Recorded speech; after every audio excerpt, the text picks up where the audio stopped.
Aesthetic intelligence or skills are like muscles. Mm-hmm. Most people come into the world with a lot more capacity than they use.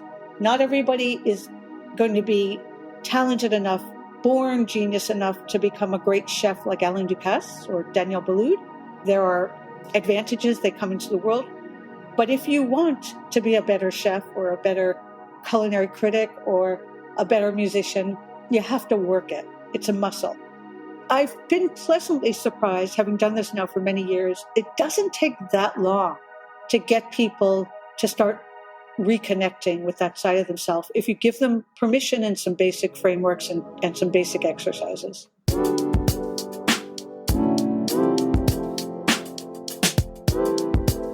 I'm Brandon Vaidyanathan, and this is Beauty at Work, a podcast about how beauty shapes our world and the work that we do.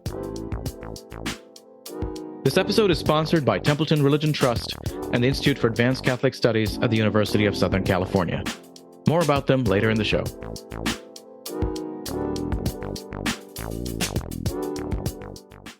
Hello and welcome, everyone. I am so delighted that we have with us my guest, Pauline Brown.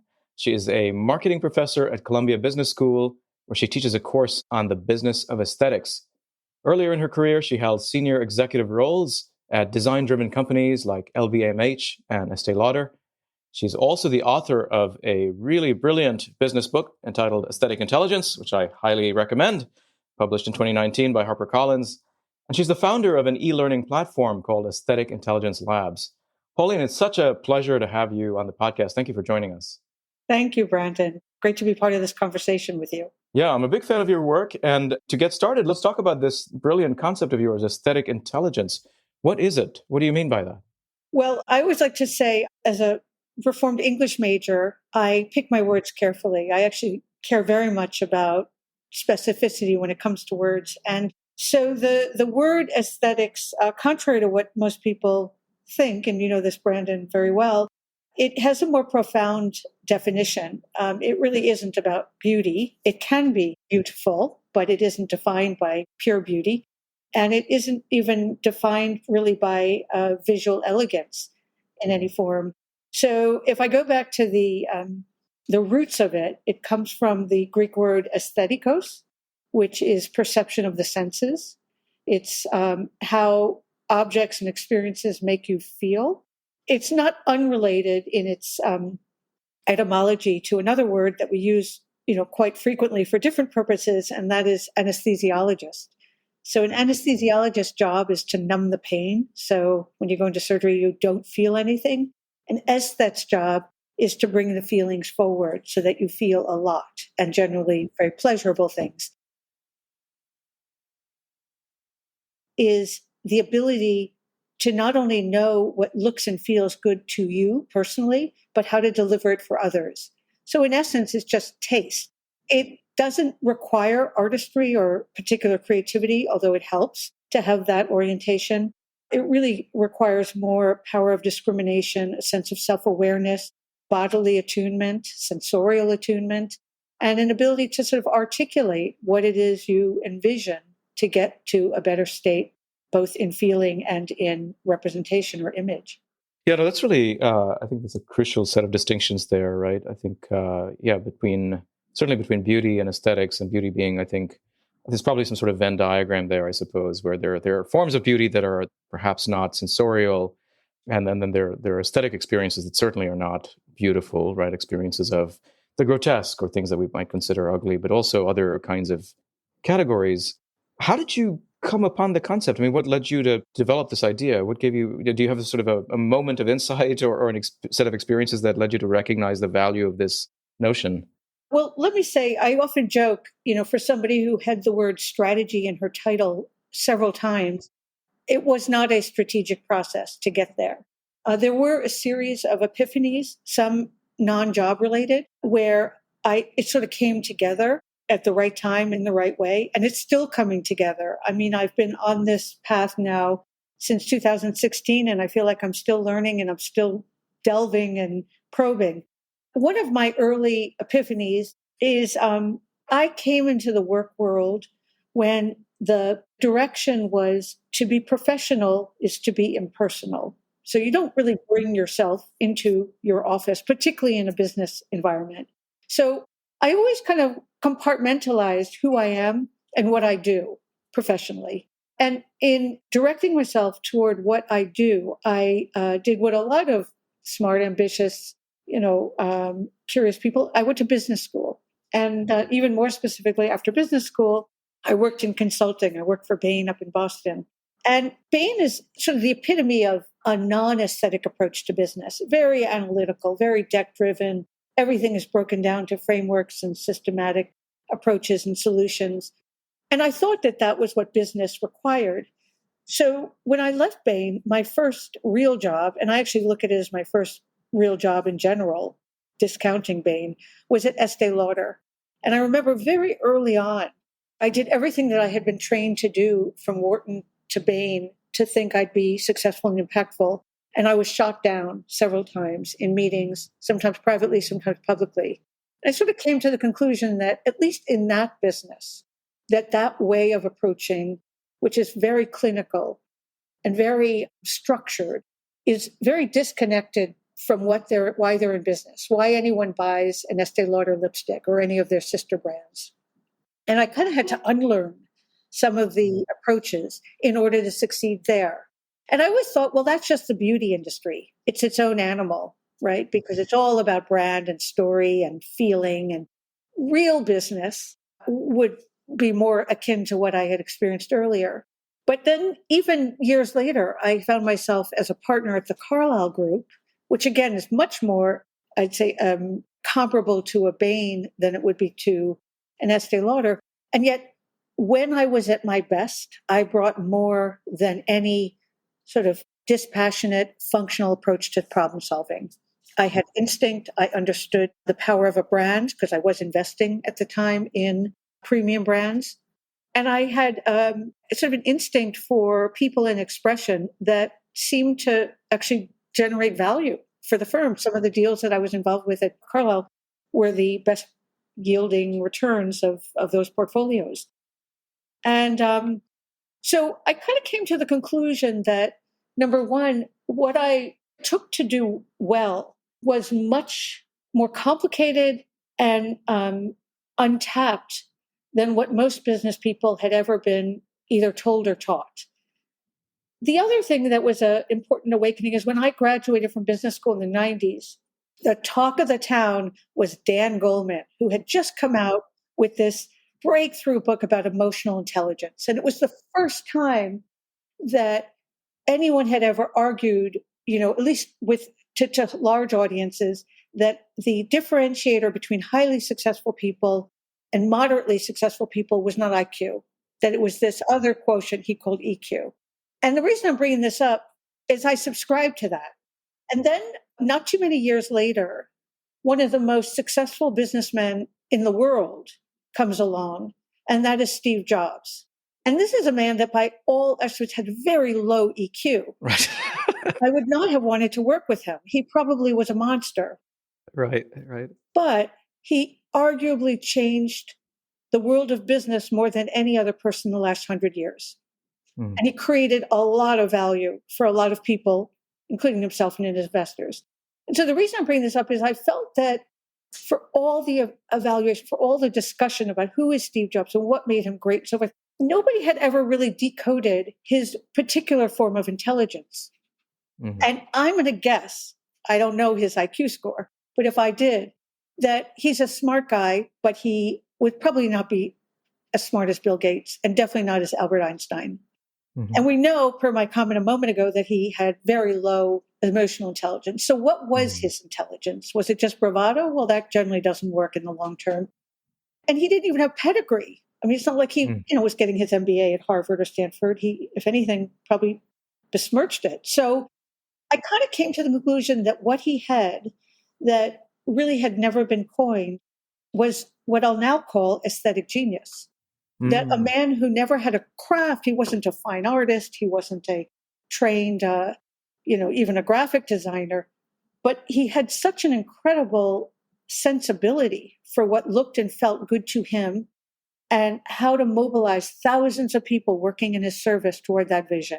And so I think the combination of seeing this new kind of archetype in business with my own experiences in different businesses, from beauty to investing to years later in fashion, sort of said there's something here that could be a new horizon for businesses that have been squeezed on margin, that can't get much bigger than, the scale that they've achieved, that are being overtaken by AI, which is why I like to call aesthetic intelligence the other AI. It probably, in Hmm. my mind, is the only human advantage left.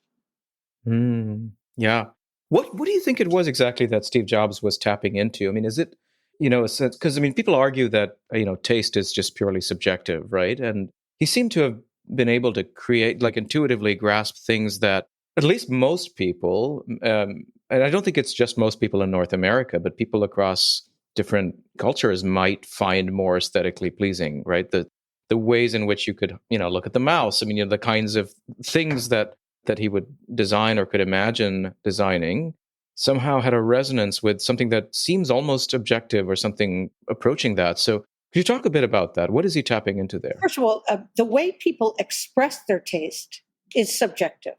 The Hmm. way people experience great taste has a lot more universality than you think. Mm. By that, I mean, even people who would describe themselves as maximalists, as collectors, as people who like sort of small print, you know, patterns on their wallpaper, would still look at an Apple product, an iPhone, an iPod, any Mac that came out, and see its beauty. So I do think that there are standards of beauty that we all respond to. And so that's point number one. Point number two is, I think, what made it so immersive and so transporting is it wasn't just his rethinking of what a device or a computer could look like, but it was an entire experience around it, that everything that touched what he sold was so congruent with this aesthetic principle that he built the brand on. And I think so. What most people marvel at, whether they want their home to look like an Apple store or not, is the amount of originality, detail, and really perfection in bringing this 360 experience together. The other point I'll make is when you look at the human condition, there are certain things that we, by and large, gravitate to. You don't teach a child to enjoy ice cream, right? Mhm. That sort of creamy, sweet, fatty. I mean, our species is hardwired to like that flavor and that combination. There are certain colors that have been shown to really impact your mood. So there are prisons that are putting pink on the walls in order to keep the inmates more serene. It has been known to have that effect. In hospitals, to use versions of light blue and green have curative qualities. They're anti-stress and so forth. So I do think the way the body reacts to different sensorial cues is not that different. I think it's what we do with those feelings. Do I want to create a room, for example, that makes people calm, or do I want to create one that energizes you? Do I want to play music that makes me feel nostalgic, or music that makes me feel I'm in the next century? So, where personal taste comes in is really where our inner motivations, I think our individual motivations, emotional motivators come into play. Yeah, thank you. I want to ask about your aesthetic journey, right? Starting from your childhood. I mean, were you particularly attuned to the aesthetic nature of things? And you, in your book, you mentioned a couple of objects. The Panasonic take and tape, and then the Vidal Sassoon shampoo bottle Yeah. that somehow you were drawn to. Could you say a little bit more about that? I mean, what were your sort of earliest memories there? Let me start by saying I don't think I was born with any gifts on that front. I would say the one thing is I probably had a little more what I'll call attunement or sensitivity to certain cues. I was observant, I still am, but I don't think I knew what to do with it. I certainly was never going to convert that sensitivity into a career as an artist or as a pure designer. But I think I remember so keenly the experience that I had of certain objects that represented much more than their utility. And one of the reasons I wrote the book is I feel like we've come to a stage in the evolution of business where you cannot win just selling utility. or you can't win for long. Maybe if you're a pharmaceutical company and your utility is, the efficacy of a certain drug treatment, until your patent expires, you can get away with it. But most companies don't have that kind of defensive positioning.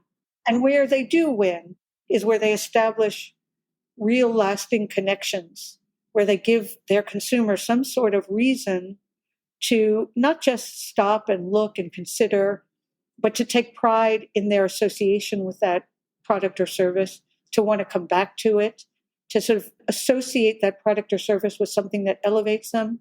So some of my early personal epiphanies, I remember before I was even at an age appropriate to wear makeup, seeing those Vidal Sassoon ads that felt so different. And it was modern. And what I learned years later in the beauty industry is, a well-kept secret for high-end shampoos is people gravitate to them for their fragrance.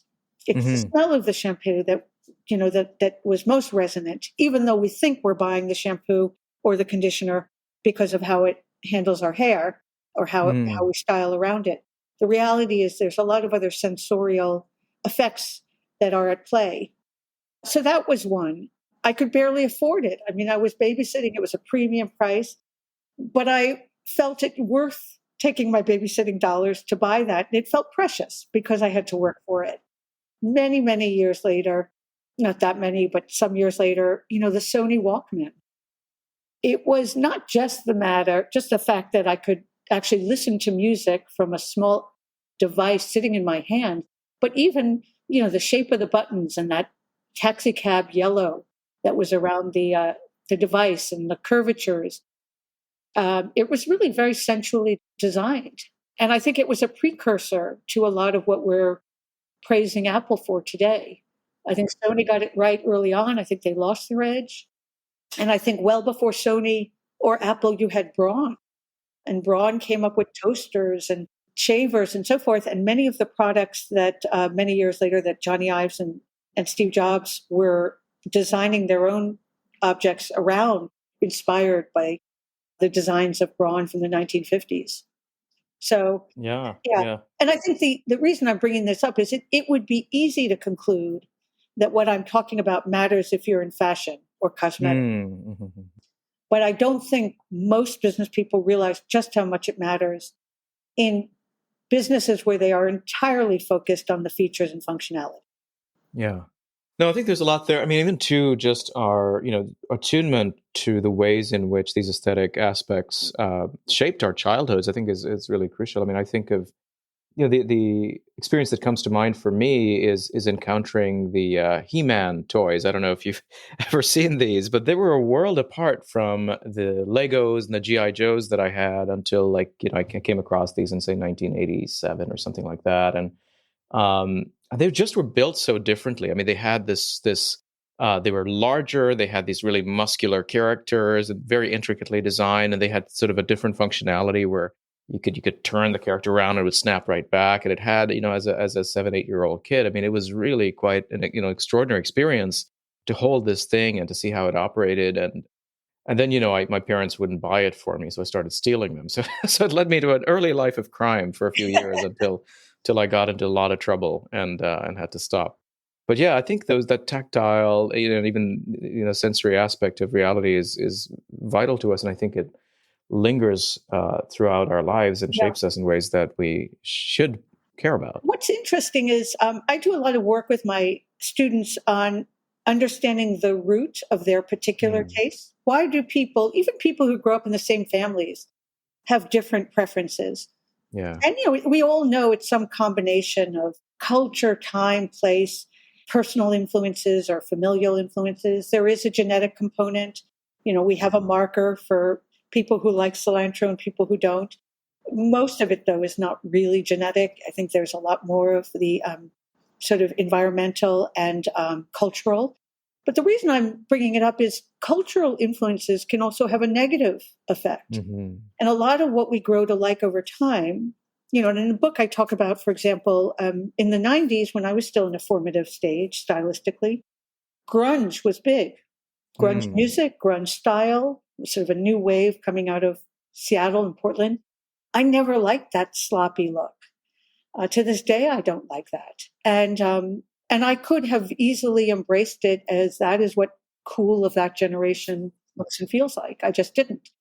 And then I think of other things, oftentimes when people go back deep enough into their personal archives, they see that there are certain family members that become sort of iconic influences. And my grandmothers, both of which they had a very different style and a very different aesthetic, but they were both old world in a way. One was from Vienna. She liked things very detailed. She was very precise and very elegant.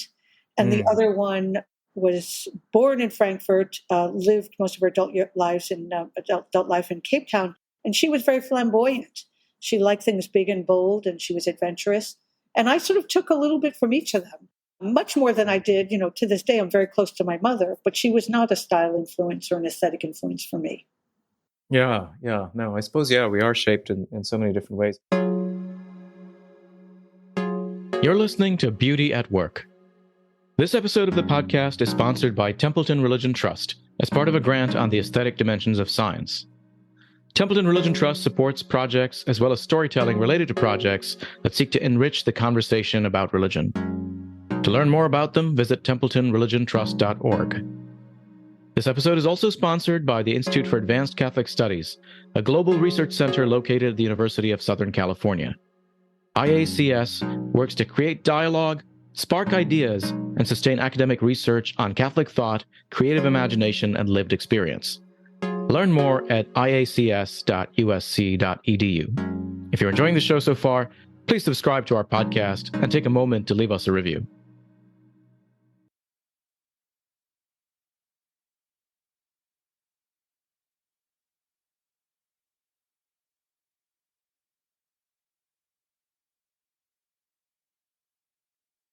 How much of it do you think is driven by something like mimetic desire? I mean, simply, this is this idea that we the things we desire not because the object itself is intrinsically desirable in some way, but rather because other people desire it, right? So the things that become really seen as markers of taste are simply the kinds of things that most people seem to find desirable. And so in order to be like the cool kids, we desire the things that they desire, right? Yeah. I mean, I have some of those memories as a kid of the things that I wanted to wear, the things that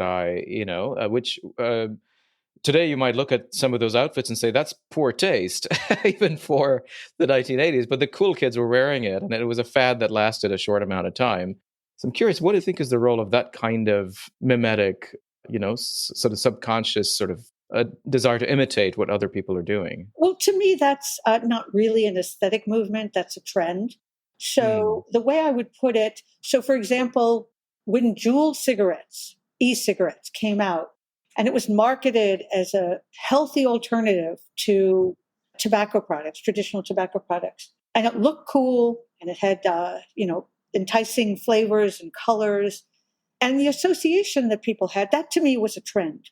But the minute we found out as a society that their claim that they were a healthy alternative is actually not true, they were arguably as unhealthy, just in different ways, it's very hard for anyone to look at that with the same aesthetic appreciation.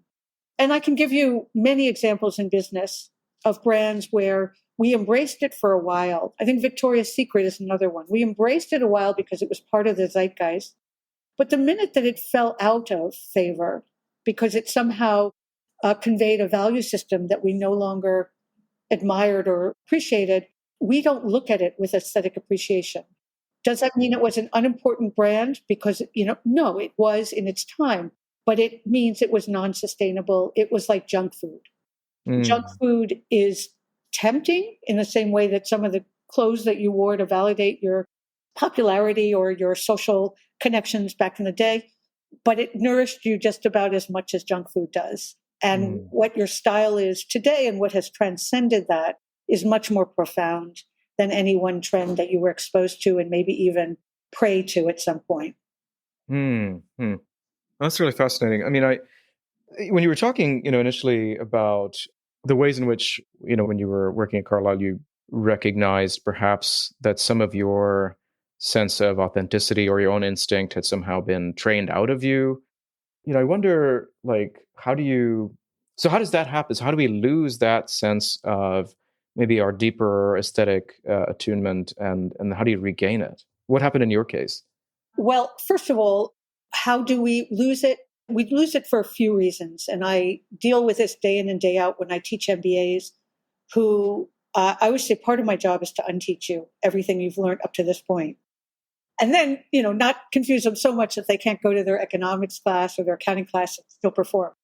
But so the idea is not to take away the principles of business. It's that it has to be complemented with a very different thought process, feeling process, humanistic process that is what brings it to life and makes it sustainable.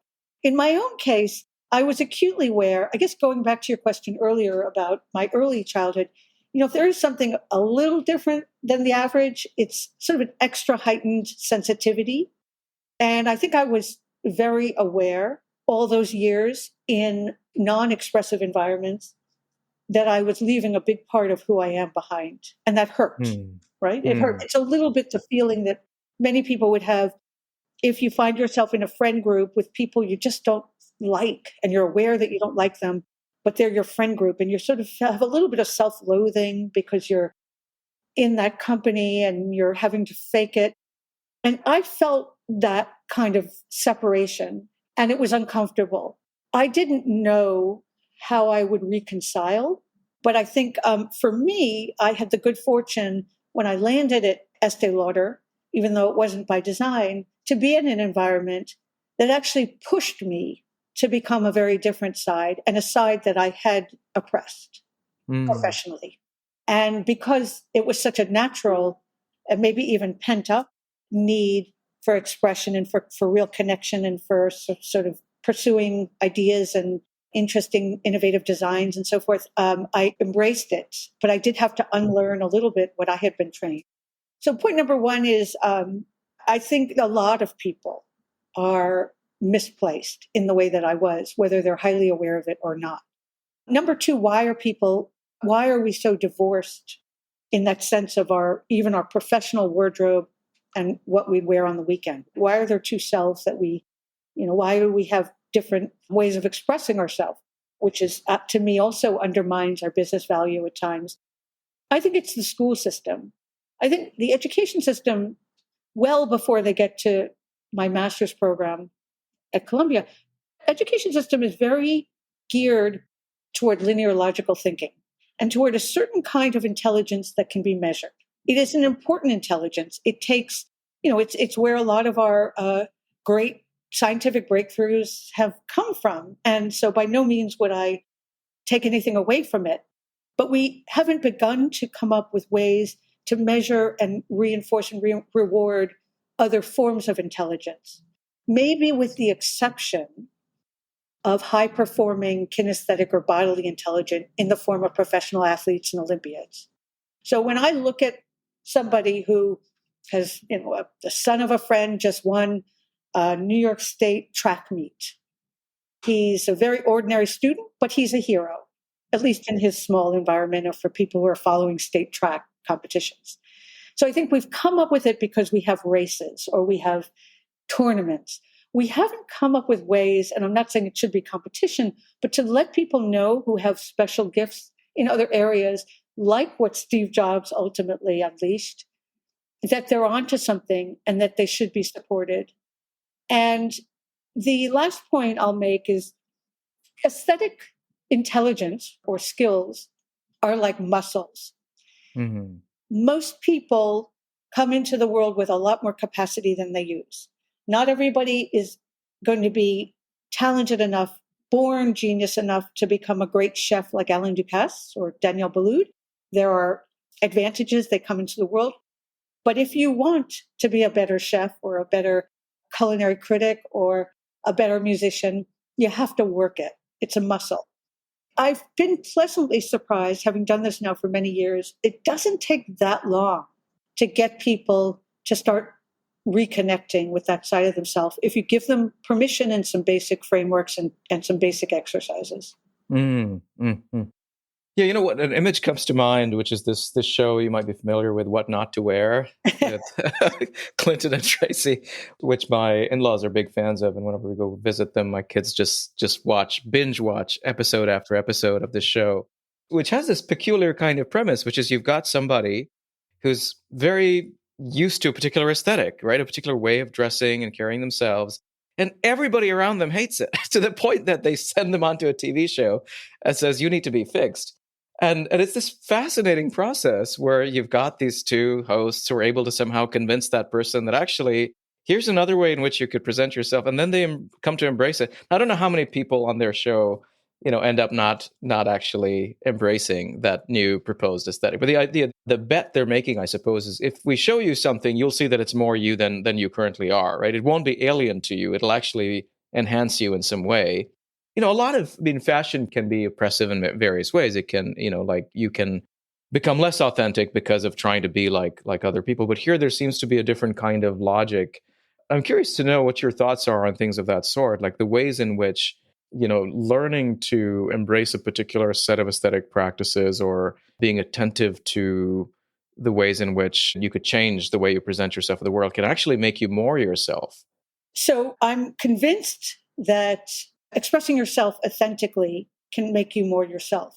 However, I'm not convinced then turning to other people to jolt your style towards something that they think is who you are, is at all effective. It reminds me in the business world when companies, they feel that they've lost ground, that their brand maybe needs updating, and they hire some fancy Madison Avenue creative agency. And the agency says, okay, you want to be more modern. You got to take the serif off your font. You got to come up with a new tagline.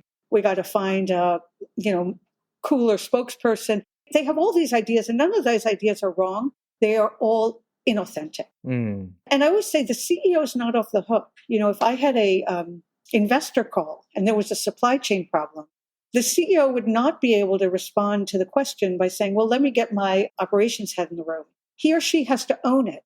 And for the same reason, I feel like CEOs have to own where their brand expression is going and that it genuinely captures a philosophy of the company, a culture that can support it, and a reason for being that is rooted in what that company is, not in what some agency with a very different tribe of people is going to impose on them.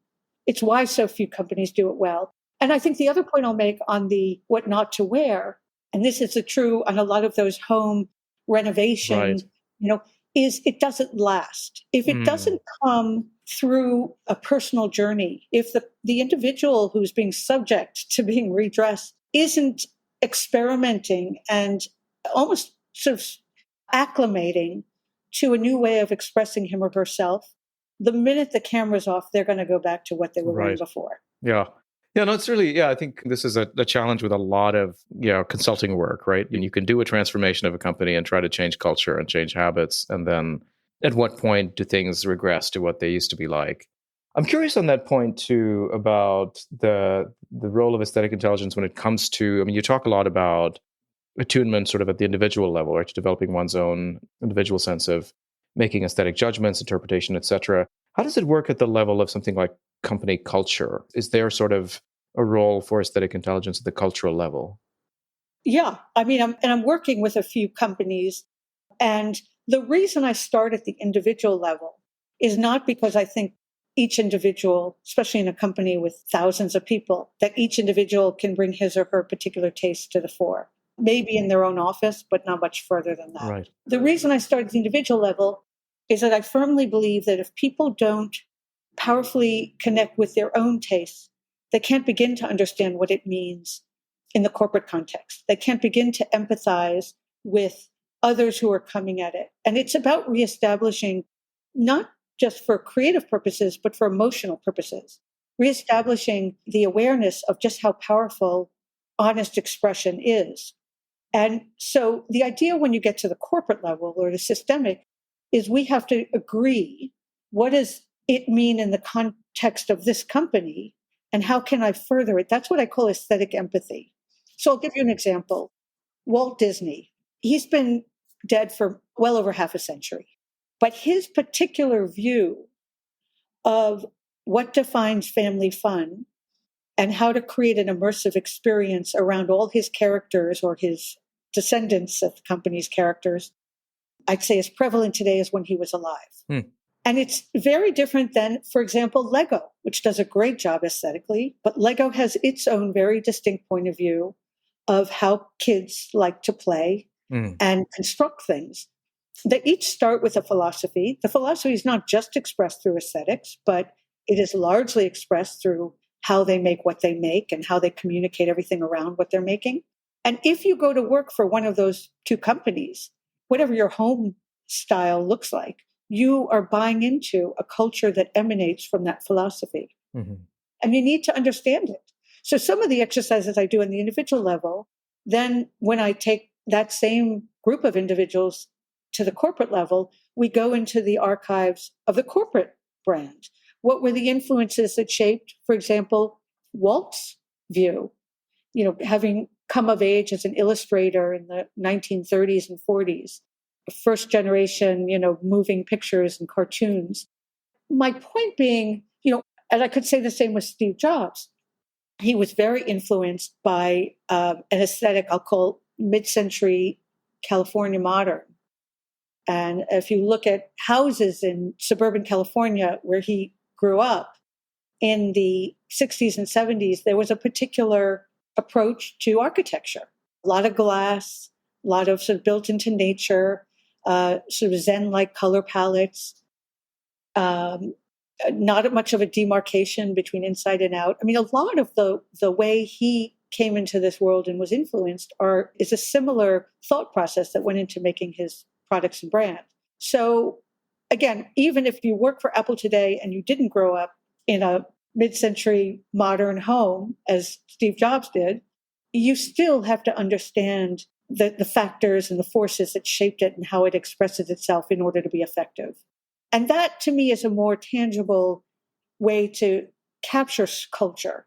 Because when I hear people talk about corporate culture, I know they're right, but I wouldn't know, other than sort of some amorphous words, how to really, what do I look for? Let's say I'm interviewing for a job and they say, well, make sure it's a good cultural fit. Well, what do I look for? It's a feeling. It's so amorphous.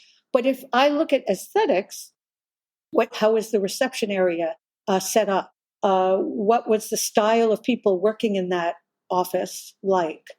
Look at the brand codes and the identity of the company. And how does that sit with me? That I can get my arms around.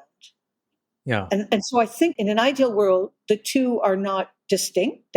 One plays off the other, but the aesthetic elements are much more tangible and concrete and identifiable than are the cultural ones.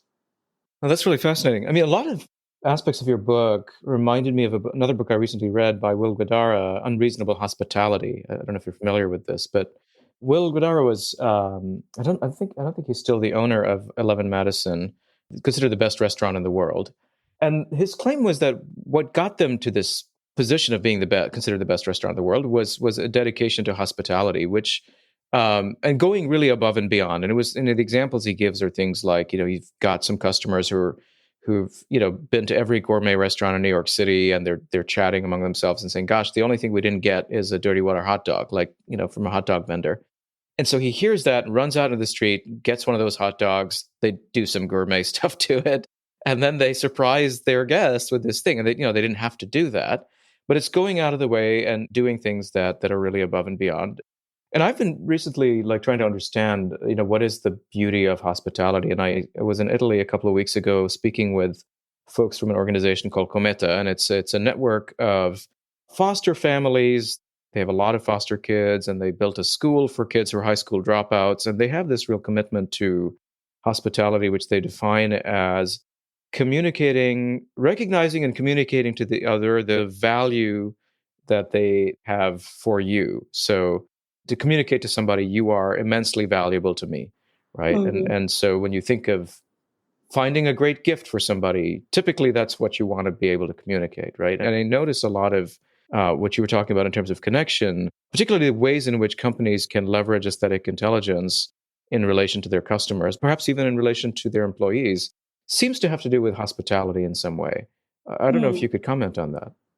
Well, yeah, there's a few thoughts I have. One is the word hospitality. Again, I'm a wordsmith. Comes Mhm. from the Latin hospice, Yeah. which actually is related to visitor, or it can be used either as host or visitor. But it came about because at that time, when a stranger came to town, it was treating a stranger with sort of kindness and grace, right? Mm. And I know that because number one, I've been struck by how little hospice we see in Yeah, hospitals, they're the ugliest places. Yeah. the sort of grace and kindness and comfort that is Mm. so embedded in the idea of great hospitality. But number two, in companies, you're selling to strangers. And I write a lot about the importance to build meaningful relationships. And a cynic could call me out on that and say, what does it mean to build a relationship with someone you really have no relationship with? They walked into your store or they even bought something from you online. You don't even know what they look like.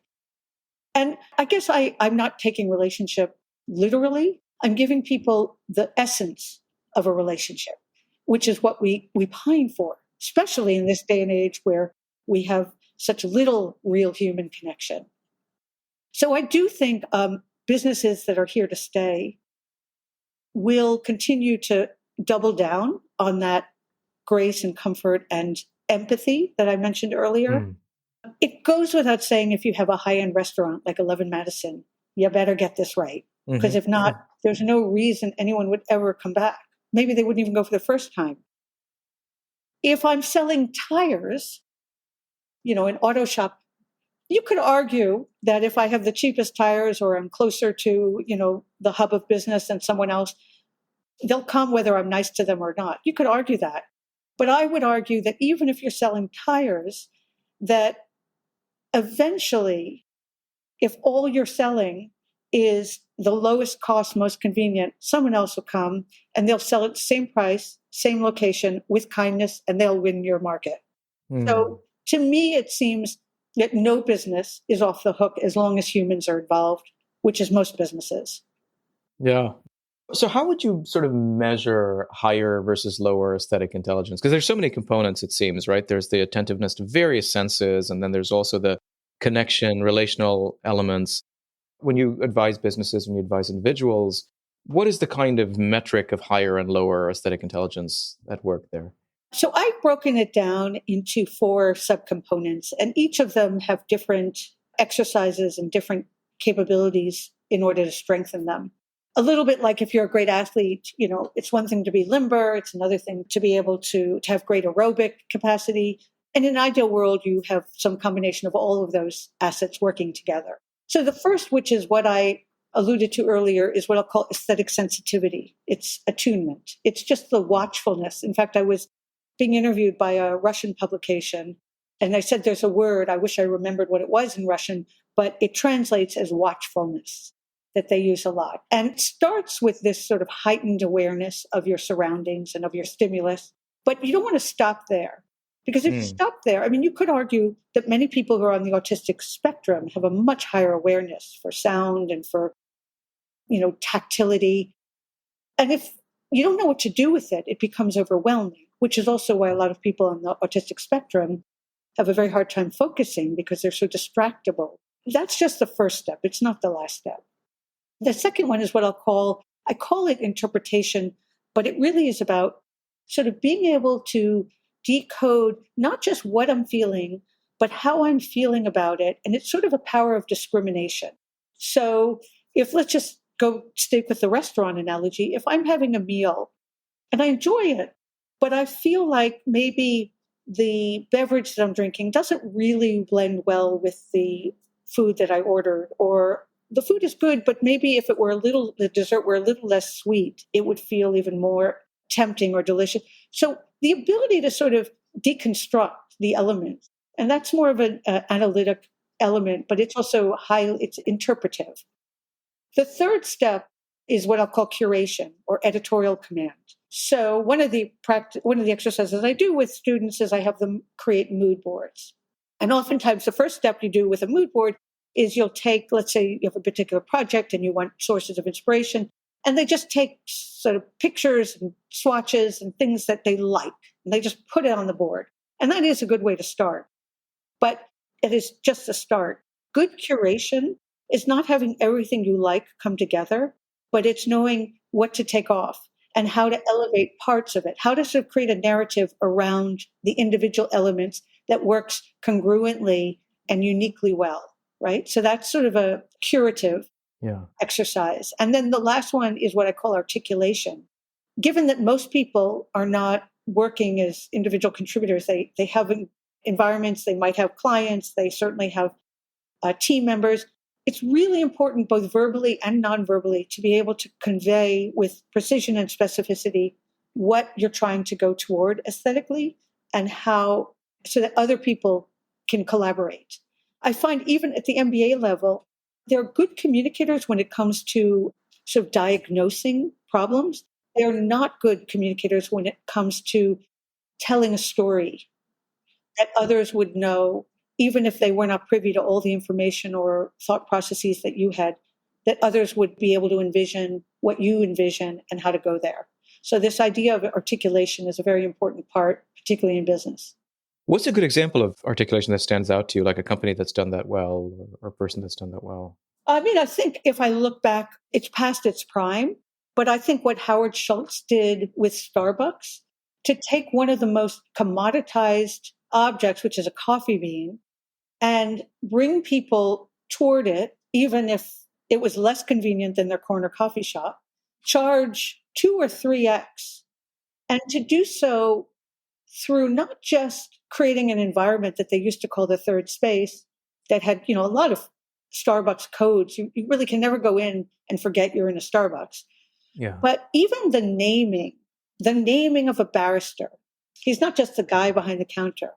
The naming of the size of the cups, a grande, it's not just a large, medium. They took anything that might have been a commoditized approach to what they were selling, and they owned it as their own. Yeah. And they still are. They're constantly coming out with new products, which are just basically new combinations of the same old stuff with maybe some more food coloring. But in the end, that doesn't matter. What matters is how they tell the story. And again, in ways that created something that for a good while felt like a unique space for buying a commodity product of coffee beans. Right. You talk, this raises interesting questions about ethics, which you talk about in the book, right? And the ethics of, if you could say a little bit more about the aesthetics or the ethics of aesthetic intelligence and, the ways in which aesthetic experiences and the ways in which aesthetic factors are communicated can be deceptive, manipulative. How does that feature into this other AI? So, first of all, let me say, many of the principles I've been talking about have been used very effectively at different points in history as propaganda. Mm-hmm. Whether it was the Nazis in the 1930s with their very iconic symbol of the swastika, and that was their aesthetic code. And it is so vilified now that I can't think of too many other symbols where if somebody went out in the street wearing a T-shirt with it, that person, not in this country, but in some countries, would be arrested.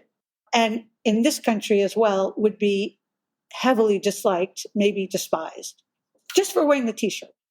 And so that was a powerful aesthetic movement with a lot of, which powerful now, horrific, right? And I think even, that it isn't a historical phenomenon. I think the MAGA movement and the red hat, the red hat became a code of whether you're a Trumper or an anti-Trumper.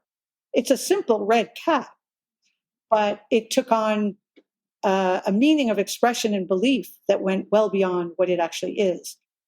The ethics piece. So I can't fault the people who come out with the MAGA hat because that is their code.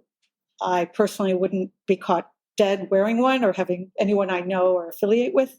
But you could argue it represents a belief system that a good portion of the American population is still embracing, where it becomes a real ethical violation, not just an offense, is when it's dishonest, when it's used for purposes of gain, but what I'll call ill gain. So I mentioned before, the jewel is an example. Or, I feel like a lot of big food companies are guilty of this, where food products are marketed as healthy and organic and good for this and good for that, with no basis in science and with the only objective to get people to consume more so they can grow more, notwithstanding the fact that for them to consume more, the obesity issues, which they may be fighting in their philanthropic arm, are only going in one direction. So I feel like food marketing has been subject to that. And I think the question, and I just saw actually an ad, a full page ad in the New York Times last weekend, and it was for Altria, formerly Philip Morris. It has rebranded itself the Tobacco Harm Reduction Company. I don't know if you've seen that. And the idea is that they still want people to smoke, but they also can no longer run from the claim that this is not harmful.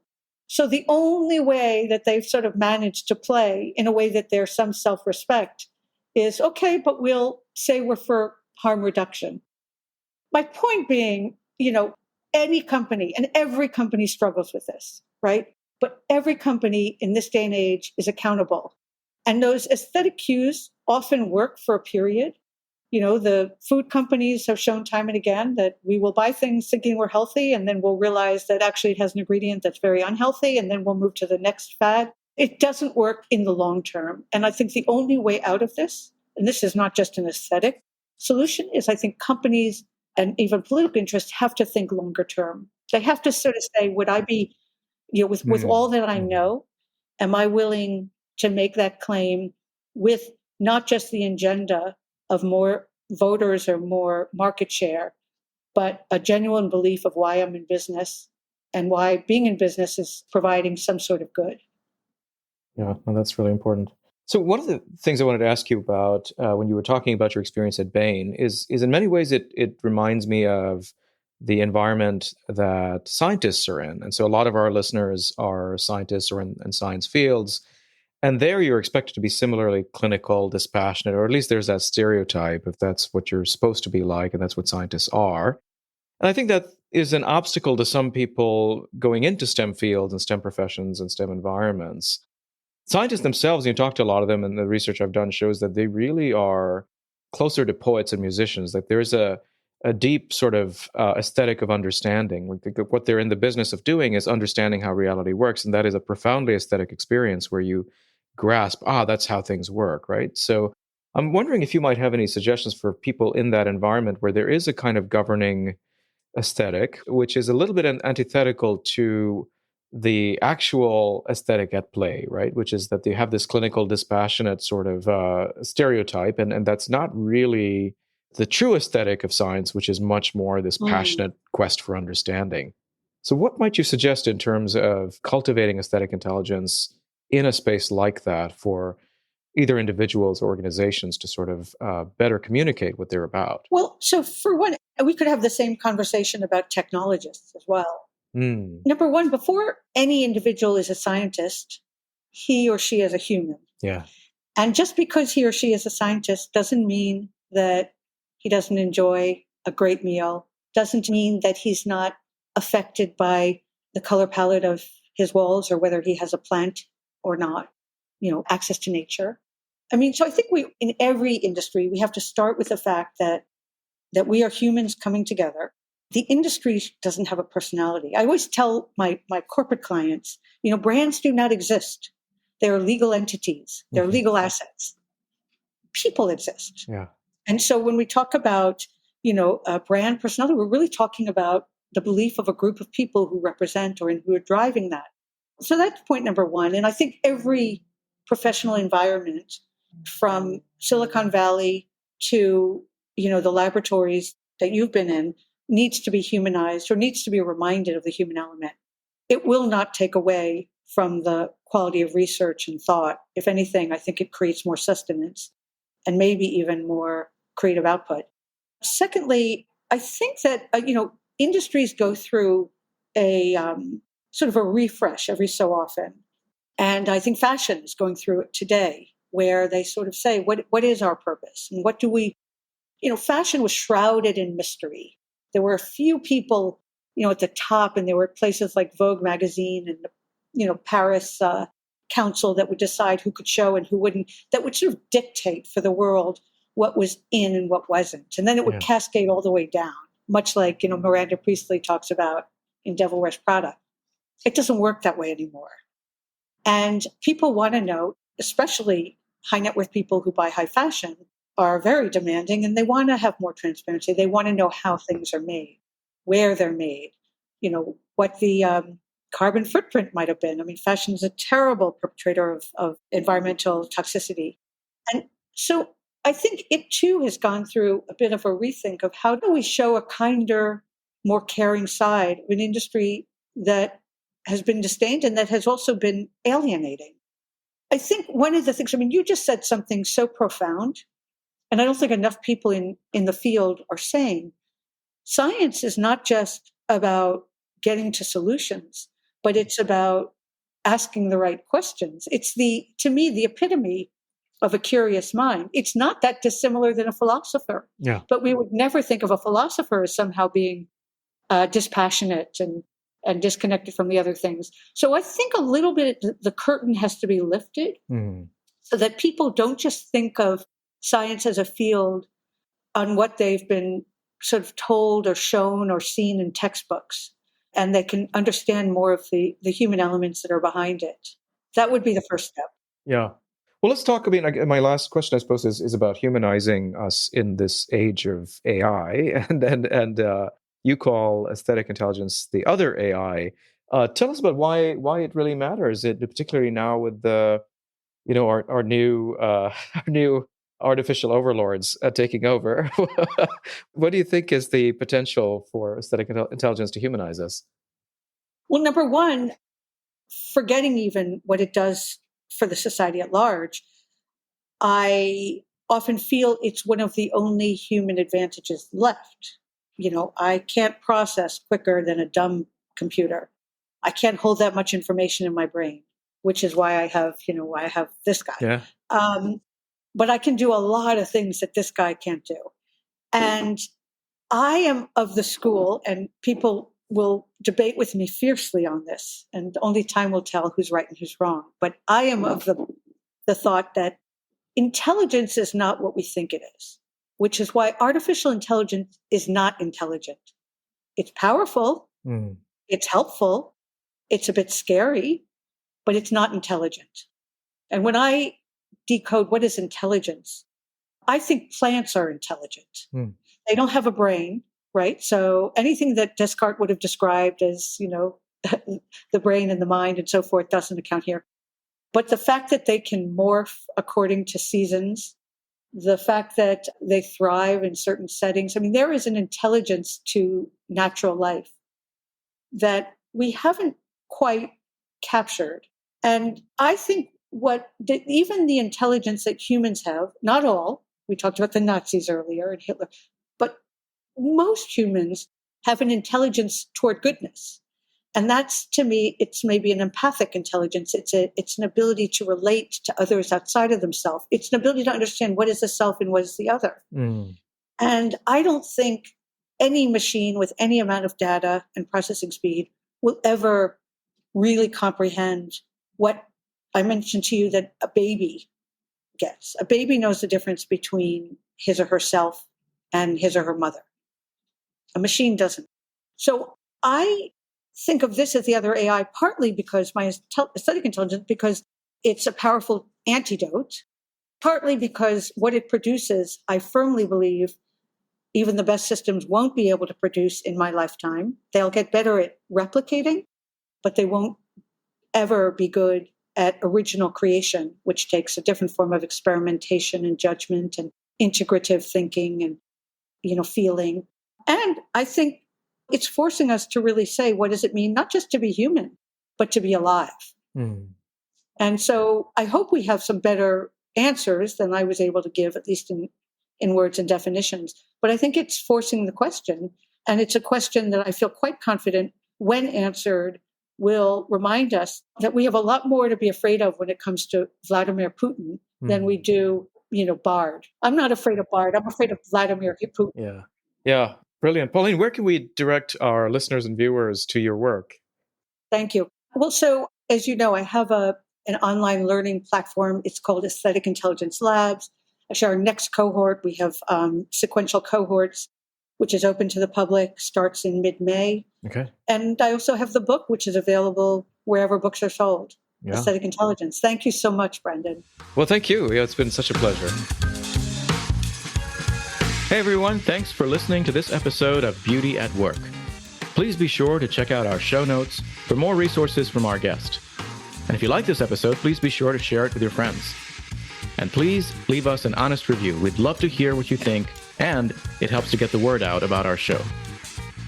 Music for the show was provided by Venkat Subramaniam, and the podcast was edited by Dave Visaya from Podcast Engineers.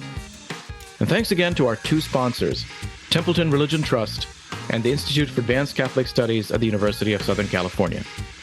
To learn more about our research project on beauty and science, visit wellbeinginscience.com. To learn more about our broader project on beauty at work, visit beautyatwork.net. Thanks again, and see you next time.